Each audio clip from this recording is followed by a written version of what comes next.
조갑제TV 시청자 여러분 안녕하십니까. 2020년 5월 8일 저녁 6시 10분 전입니다. 지난 총선이 끝난 바로 다음 날이네요. 4월 16일 김정란 상지대 명예교수, 노무현 세력과 친한 사람으로 분류된 시인인데, 이분이 페이스북에다가 이런 글을 올린 적이 있습니다. 대구는 독립해서 일본으로 가시는 게 어떨지, 소속 국회의원과 지자체장을 거느리고 귀하들의 주인 나라 일본, 다카키 마사오의 조국 일본이 팔 벌려 환영할 겁니다. 다카키 마사오는 박정희 대통령의 창씨 개명 이름입니다. 이게 말썽이 되니까 나중에 삭제하기는 했지만은 여기에 대해서 일반 언론이 종이신문에는 거의 쓰지 않았습니다. 그리고 놀랍게도 이 대구시장이나 대구에서 정식으로 항의를 하지 않았습니다. 만약 이런 험담을 광주를 향해서 했으면 어떻게 됐을까요? 예컨대 박근혜하고 친한 어떤 시인이 광주를 향해서 이런 막말을 썼다면 광주 사람들 가만히 있었을까요? 아니, 그 전에 조선일보, 동아일보, 중앙일보가 가만히 있었을까요? 안 썼을까요? 이 김정란 씨는 이게 처음이 아니고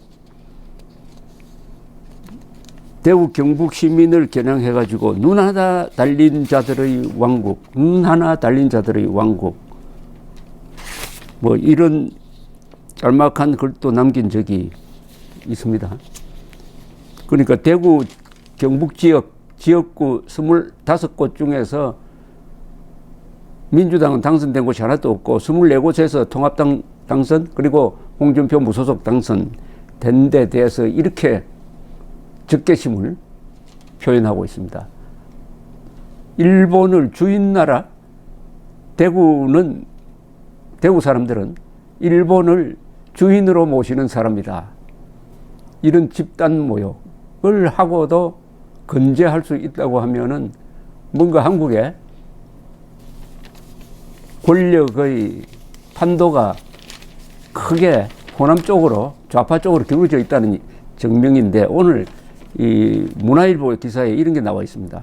검찰입니다. 빅4 호남 출신이 독점, 경찰청장도 19년 만에 호남서. 뭐냐 하면은 이승윤 서울중앙지검장은 전북고창, 검찰 인사 예산을 총괄하는 법무부 검찰국장 조남관 검사장은 전북 남원, 심재철 대검 반부패 강력부장은 전북 완주, 배용원 대검 공공수사부장, 옛날 공안부장입니다. 전남 순천 출신. 가장 중요한 네 자리에 호남 사람들이 있다는 겁니다. 윤 총장은 서울 출신이고, 경찰청장이 문재인 정부로 정권이 교체된 후에도 이철성 전 경찰청장이 직을 유지하다 2018년 7월 전남 영암 출신인 민감용 현 청장이 취임한, 그래서 경찰, 검찰의 핵심부를 호남이 장악하고 있다. 이런 예는 과거 정권에서도 없었다. 이명박 박근혜 정권에서는 지역 안배 차원 등을 고려 특정 지역이 검찰의 빅4를 독점한 전례가 없었다. 이렇게 보도를 하고 있습니다. 또 요사이 경상 합천 출신이지만 사실은 대구에서 학교를 다닌 이 전두환 전 대통령을 광주로 불러 내려가지고 온갖 모욕을 주는 사람들 속에서 재판이 지금 진행 중인데, 그 재판이 황당한 재판입니다. 광주 사태 때 헬기 사격이 없었다는 것은 국가적 조사로 여러 번 확정되었는데, 헬기 사격이 있었다고 주장하는 조비오 신부, 이분은 별세했는데 향해서 회고록에서 좀 험담을 했다고 해가지고 사자 명예훼손으로 지금 전두환, 알츠하이머를 앓고 있는 전두환 전 대통령을 그것도 광주에서 지금 재판을 하고 있습니다. 재판할 때마다 언론이 전두환 전 대통령을 모욕하고 있습니다. 전두환 전 대통령이 호남 대통령이었다면 이렇게 했을까요? 전두환 전 대통령이 경상도 출신이기 때문에 이런 대접을 받고 있는 것이 아니냐 하는 의구심을 가질 수 있는 게 이게 요새 유행하는 합리적 추리 아닐까요? 그리고 박정희 대통령이 2017년 탄생 100주년이었습니다. 그 위대한 박정희 대통령이. 그런데 기념우표 만든다고 했다가 문재인 정권이 취소시켜버리고, 더구나 상암동에 있는 이분의 기념관에 민간인들이 만들어서 기증한 동상도 세우지 못하게 했습니다. 김대중 전 대통령한테 이런 대접을 합니까? 김대중 씨 이야기가 나왔으니까 월간조선이 계속 한 5차례에 걸쳐서 김대중의 해외 비자금 계좌, 미국 내 비자금 계좌에 대해서, 계좌 의혹에 대해서 끈질긴 취재를 해가지고 김홍걸 씨가 발행한 것으로, 김홍걸 씨가 갖고 있던 것으로 국정원이 파악했던 1억 달러 수표 사본까지 제시를 하고, 이번 호에는 비자금 조성과 관련된 은행 계좌 번호까지 제시했는데도 다른 언론이 월간조선을 제외한 그 모체인 조선일보까지도 일체 보도하지 않고 있습니다. 규모나 모든 면에서 박근혜 전 대통령은 뭐 비자금을 모은 사람도 아닙니다. 전두환, 노태우 두 사람의 비자금을 합친 것보다도 더 많은 액수, 약 13억 5천만 달러의 의혹이 있다. 더구나 국정원, 이명박 때 국정원이 조사한 그들의 결론은 이 비자금의 존재 가능성이 높다라는 판정을 내렸는데도 한국 언론이 일체 취재를 하지 않고 있습니다. 그것은 김대중 이름 앞에 작아지는 그 김대중 씨가 바로 호남 사람이기 때문에 그렇게 숨을 죽이고 있다고 의심하는 것도 합리적 추리의 영역이라고 저는 생각을 합니다. 지금 노태우 대통령 고향은 대구인데 생가가 803 바로 밑에 있습니다. 몇 년 전에 생가에 한번 가봤더니 아무런 시설도 없고 안내도 없었습니다. 이미 이분은 비자금 사건으로 감옥에 갔다가 사면 복권된 사람인데 고향에서조차 이렇게 푸대접을 받고 있구나. 대구에 박정희 동상이 없습니다. 대구 출신, 옆에 있는 구미 출신이지만 넓게 보면 대구 출신인데 대구 출신의 세계적 인물이 나왔는데도 대구 사람들은 동상조차 세우지 못하고 있습니다. 고향에서 핍박받고 있습니다. 선지자는 고향에서 핍박받는데 이걸 보면서 대구 경북 사람들이 너무 부드럽구나, 좋은 말로. 아니면은 역사에 대한 자부심이 없구나. 그러니까 김정란 씨가 대구는 독립해서 일본으로 가시는 게 어떨지 소속 국회의원과 지자체장들 거느리시고 귀하들의 주인 나라 일본, 다카키 마사오의 조국 일본이 팔 벌려 환영할 겁니다. 이런 글이 나와도 대구 사람들이 침묵합니다. 동네북이 되었습니다. 그럴수록 대구, 경북, 더 나가서 경상도에 대한 좌파 정권과 호남 세력의 연합, 세력에 대한 압박이나 비웃음은 더 강해질 것이라고 저는 생각을 합니다. 경상도 출신 대통령이 우리나라 12명 대통령 중에서 6명이 있습니다. 박정희, 전두환, 노태우, 경상도 출신입니다. 그 다음에 김영삼, 이명박, 박근혜. 적어도 이 6명의 대통령이 대한민국의 국가 이익과 국부를 향상시키는 쪽으로 일해왔다는 데 대해서는 이론의 여지가 없을 것입니다. 가장 욕을 많이 먹는 전두환, 노태우 두 분이 관리하던 1980년대의 경제 성장률은 연평균 10.1%로서 한국이 1등이었습니다. 1등. 1등이었어요. 김영삼 대통령이 외환 위기를 맞은 오점은 있지만은 그것을 카운터 밸런스 해줄 개혁, 특히 금융실명제 개혁이란 또 공이 있습니다. 한편 김대중, 노무현, 문재인 이 세 사람은 이들 진영에서는 한국 역사상 유일한 새 민주 대통령으로 꼽힙니다.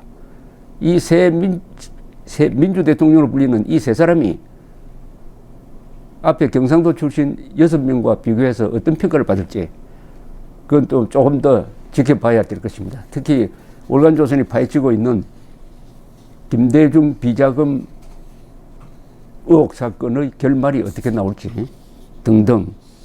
김대중 비자금 의혹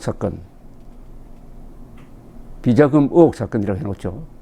실체가 있는 것으로 파악이 된 이걸 문재인 정권이 어떤 식으로 요리를 했느냐?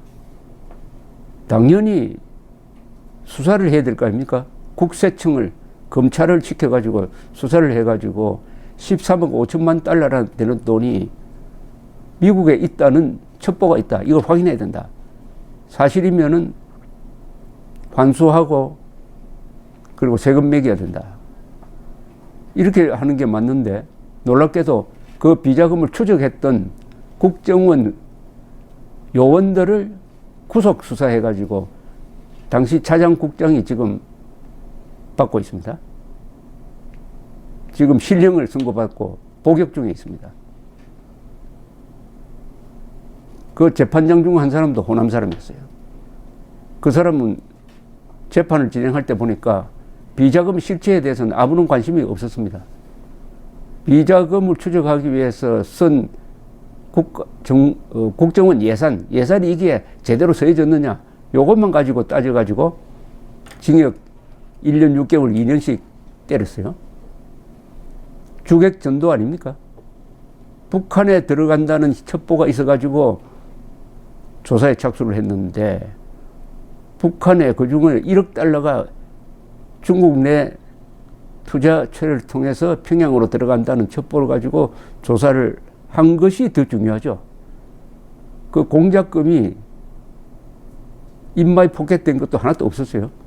아주 깨끗하게 써져졌습니다. 그런데 격리상 좀 문제가 있다. 이것 가지고 1년 6개월 2년씩 실형을 살리면서 비자금 자체에 대한 재판부의 검토는 이루어지지 않았습니다. 그러나 그게 제출된 자료를 보면은 이것은 어마어마한 의혹이 있다는 것을 알 수가 있습니다. 이것도 지금 호남 그리고 좌파 연합 정권의 진실 은폐라고 볼 수 있는 것이 아니냐 하는 충분한 합리적 의심이 간다 이런 이야기입니다. 자, 그러면은 우파가 제기하려고 하는데 일단 순서는 경상도가 단결해야 됩니다. 호남 단결은 뭐 거의 8, 90 김대중 정권 지지로 몰렸던 표만큼 문재인 지지표로 몰리고 있는데 경상도는 지금 분열되어 있습니다. 그나마 이번 총선에서 경상도가 그 정도 단결을 해가지고 낙동강 방어선을 지켜냈습니다. 개헌 저지선을 지켜냈습니다. 어떻게 보면 이게 제2의 낙동강 방어선이 될지도 모릅니다. 일단 자유민주주의 체제를 지키는 방어선을 쳤다는 점에서 경상도 유권자들에게 감사해야 합니다. 그러나 이 정도의 결집력으로는 안 되죠. 경상도 원적자가 전국에 한 32%가 됩니다. 그리고 호남이 한 25% 되는데 호남이 25%가 90%로 집결하고 경상도가 뭐 집결도가 60, 70%면은 훨씬 호남이 정치적 영향력은 더 큰 거죠. 다음 대선에서 자유진영이 정권을 찾아오려면 우선 경상도가 단결해야 됩니다. 경상도가 지금보다 훨씬 더 결집을 해야 됩니다. 그 다음에 지역적으로 이야기하면은 충청도와 손을 잡는 게 맞죠. 그래 해야 반 호남, 반 문재인 이런 전선이 형성이 되는데, 제가 경상도가 단결해야 된다니까 경상도에 불만이 많은 사람들이 지역감정 부추기는 거 아니냐 이렇게 또 비판할 것 같아서 제가 미리 말씀드리는데, 지역감정이 아닙니다. 애국심을 고취하자는 겁니다. 경상도가 단결해가지고 경상도가 나눠 먹는 그런 나라를 만들자는 것이 아니라, 경상도가 단결해가지고 지금 왼쪽으로 기울어가는 대한민국을 지키자는 겁니다. 경상도 사람들이 가지고 있는 특유의 애국심, 공덕심에 제가 호소하는 겁니다. 경상도가 단결해서 우리끼리 해먹자가 아니라, 경상도가 단결해서 경상도가 우선 단결해가지고 6.25 때처럼 나라를 지키자, 이런 취지니까 뭐 저의 말을 트집 잡을 여지가 없을 것이라고 제가 자신합니다. 경상도가 단결해야 됩니다. 어떻게 단결할 거냐? 역사적으로 단결해야 됩니다. 경상도 출신, 즉 박정희, 전두환, 노태우, 그리고 이명박, 박근혜를 역사 속에서 지켜내야 합니다. 이들의 기억을 지우려는 게 바로 이른바 적폐 청산이란 명분으로 이루어지고 있습니다. 이들을 지켜내느냐, 이 5 대통령의 공과를 엄정하게 평가하고 우리 역사 속에서 그 제자리를 찾도록 지켜낼 수 있느냐 없느냐가 경상도 사람들의 운명뿐만 아니라 대한민국의 운명을 결정할지도 모르니까 우선 경상도가 단결해야 합니다. 경상도가 단결해서 대한민국을 구해야 합니다. 경상도가 단결해서 우리끼리 나눠 먹자가 아닙니다. 독립유공자 아마 훈장 받은 사람 중에서 대구, 경북이 전국에서 제일 많을 걸로 제가 기억됩니다. 오늘 신문에도 보니까 소년병 이야기가 많이 나왔는데, 6.25 때 소년병이 가장 많이 나온 데가 경상도입니다. 소년병 전사자가 2,500명이나 됩니다. 이건 이스라엘에서도 없었던 이야기인데, 이 소년병 전사자가 경상도에서 나왔기 때문에 이렇게 푸대접 받는 게 아닐까 하는 생각까지 제가 드는 겁니다. 광주 사태 때 피살된 민간인이 한 170명 정도 됩니다. 170명 정도. 6.25 때 목숨 바쳤던 약 2,500명의 소년병에 대한 대접과 광주 사태 희생자에 대한 대접을 비교를 해보면은 오늘 경상도와 전라도의 힘의 차이를 알 수 있을 것입니다. 무엇보다도 경상도 사람들이 책임입니다. 경상도에서 경상도 출신 대통령을 지켜주지 않으면 아무도 대신 지켜줄 사람이 없습니다. 박정희, 전두환, 노태우, 그리고 김영삼, 이명박, 박근혜를 역사 속에서 지우려는 세력과 지키려는 세력 사이에서 경상도 사람들의 선택은 뭐냐? 오늘의 역사가 묻고 있습니다. 감사합니다.